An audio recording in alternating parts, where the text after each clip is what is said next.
Have you got AS and are struggling with what exercises to do? Have you been told things that you should avoid or things that you definitely should do?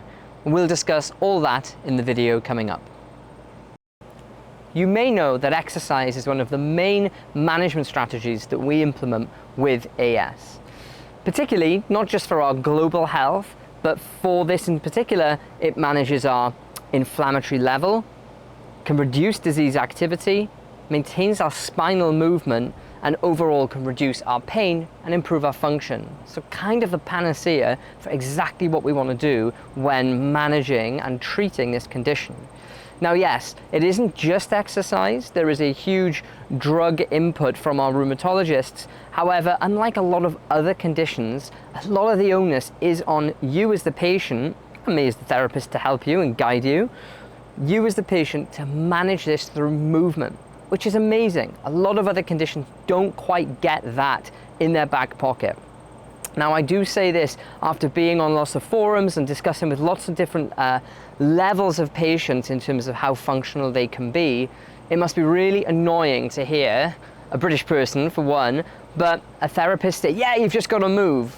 Well, there's a lot of people that are in such a deep chronic flare-up that actually getting out of bed is difficult for them. So this video isn't aimed directly at anybody of however functional level you are at currently, but more of a general idea of remember that exercising is our mainstay treatment if you're able to do it. Now that doesn't need to look like becoming a CrossFit person or going to a gym every day. Exercise isn't quantified by just you being in a space you're uncomfortable. Exercise can just be simple mobility, walking, certain things that you can tolerate that does push you forward, whether that be cardiovascular health or mobility, particularly through our spine. As therapists, if you have a physio or a chiro or anybody that you work closely with, you really should be aiming for things that they can monitor to push you slowly, progressively overload you without causing more pain and without causing a flare-up. Now what does this look like in practice? Well, number one, it is about finding your level. So again, if you are a rugby player or a hockey player and you've played forever, you've just had your diagnosis, you're on some drugs that can help you, then yeah, I'm probably going to get you back doing everything that you want to do. However, that's not the majority of our patients, unfortunately. So it's about finding that level that you input. For me, simple things that we can always tick off is our early morning routine. That is our non-negotiable. That is we wake up, we grab our coffee, we start our full movement of our spine. I've got lots of videos and lots of quick routines that you can follow along with, linked in the description. However, it's about being regular with that. You generally will be worse in the morning and after long periods of being stationary. So if we can implement these little things that we can do throughout the day, then at least we can push that swelling away and feel a little bit better managing our pain throughout the day, but particularly in that early morning period. Now, simple things that I would say as a generalist rule is if we can pick up a stationary bike, just chuck it somewhere that you can't see it, do some spinal mobility and just jump on a bike for 10 minutes in the morning. Again, I know this can't apply to everybody, space, finances, whatever, but there, I guarantee you, you will be able to pick up from a friend, a family member, a cheap stationary bike somewhere in the world. Normally people have them in the basement collecting cobwebs. Now, why do I implement this straight away? Well, number one, it's a low level exercise. Easier than walking is actually getting on a bike and just start spinning with no resistance at all.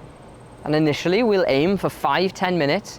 I often say, get your coffee, drink your coffee on the bike. That's how easy it should be. You're not turning into Lance Armstrong, you are just moving those joints. And by doing that, we overall will move a little bit of inflammation, feel a bit better about ourselves, and start our day really, really well. Other things that have been proven to be really effective are things like going to the gym, resistance training, cardiovascular training, but again, we have to jump in on a point that your body can tolerate. Now, there are loads of good research articles out there and lots of evidence building around AS, which is quite exciting, particularly around some high intensity exercises. Now, this may put a lot of people off, but it has been shown to improve quality of life and also reduce disease activity. Essentially, we can almost look at it as that volume button of just dialing down. By getting a little bit healthier within our whole body, we can improve a little bit of inflammation. Systemically, overall, we can improve that. However, we need to be realistic as well. I have seen some things online where we do cold therapy and this and that to stop your AS. Unfortunately, that's not going to happen. But we can reduce how flared up you are and reduce your kind of baseline activity of your inflammation. That should be a goal for every single one of our patients, no matter what level they're at. And my favorite thing to tell, particularly people who are already exercising or feel really scared that they're going to have to give up a part of their life, is that really there's nothing you cannot do. That's really empowering to patients, but I love saying it to people of going, you used to play a sport, you used to run, great, we can get back doing that. Now, that might not happen straight away. We may have to build a base, we might have to get you conditioned back to it, but I love being able to tell patients, actually, you're not limited by this condition. We can get you pretty much to achieve most of the goals that you want to achieve. So after finding your level, thinking about exercise, there's probably three main components that I will just kind of encourage people to try and explore. Number one is our strengthening. So no matter what condition you have, if you can tolerate some resistance training, that can be however, some weights, kettlebells, some resistance bands, just using your own body weight, it's really important to maintain or try and strengthen around our joints.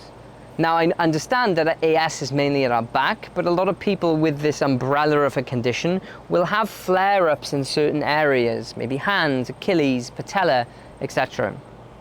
Well, it's really important that we know that after we have a flare-up or after we have pain, our muscle around that joint will generally do something that we call atrophy. All that means is the muscle can't contract due to the inflammation and the pain, and it gets a wee bit weaker. We want to stave that off. Now, that might be too painful at the time when you're in a flare-up, but often I'll get somebody, whether the flare calms down, whether we use medication to calm that down, and then we say, right, we're now in a pretty good period with our inflammation from our Achilles, we've got to strengthen you back up, okay? The worst thing to do is to flare, have a load of pain, stop moving, and then we lose that little functional level, okay?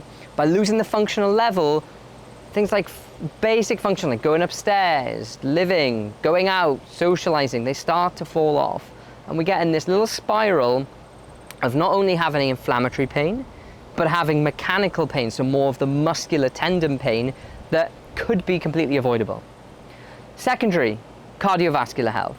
Again, if we make this healthier, generally our life is going to be a little bit better, not just from an inflammation level, but a longevity level. You know, if we can generally get a bit healthier as a society, let alone people with a rheumatology condition, pretty much every single outcome in your health will improve. And then finally, the big one with our population is mobility, spinal mobility. Again, I don't particularly give a hoot of how you do this, as long as you do your early morning routine, you tick off your range of movement in your spine. After that, you do whatever you want. Essentially, the more you do, the better it's going to be throughout the day. That can look like yoga. I have a lot of patients now going to Qigong or going to more of a Tai Chi. Gentle movements with body awareness that's just getting ourselves moving, but without that high impact. To summarize, in terms of our 3 levels of activity that you should be prioritizing, make it easy, make it low barrier. They're all extremely important. Hierarchically, mobility is probably at number 1. Strength and cardiovascular are pretty equal. What I would say is we are humans. We love to run into a barrier. So if we can make these barriers low level, hopefully the more we do these things, basically the better we're going to get. And finally, consistency is key. We have this weird thing in our brain as human beings that says, don't do the thing that I know is going to be good for me. It's very odd. Why do I wake up every morning I know logically I'll feel better if I work out, but I get the little voice that says, don't do it, don't do it. Like I said, we are creatures of habit. If we can create good habits within our pain limit, then ideally we're going to probably make those habits hard to break. Vice versa, we can get into bad habits of being more and more sedentary because, let's be honest, sometimes sitting down just feels way better. The problem is, as we know from our inflammatory group, then our back pain actually gets a little bit worse. So in conclusion, exercise is one of our mainstays in managing this condition. And that's cool, because we're not reliant on outside drugs or other people to help us with that. The hard thing is the discipline, the motivation, but also, let's be frank, when you're in a flare-up, it's very difficult to get going. And I do sympathize. There are some people that are at a low level. They look online and they see all of these people doing everything else with AS. Well, that might not be achievable right now. If we can get in with a good therapist or someone that you trust, then actually we can make a big change in your life and slowly progress you to your goals, or maybe we can find different goals that you can achieve functionally. Overall, exercise has been shown to reduce inflammatory level, reduce our disease activity, improve our mobility and maintain our range of movement, but also to improve your quality of life, which should be the main thing with everything we do with AS.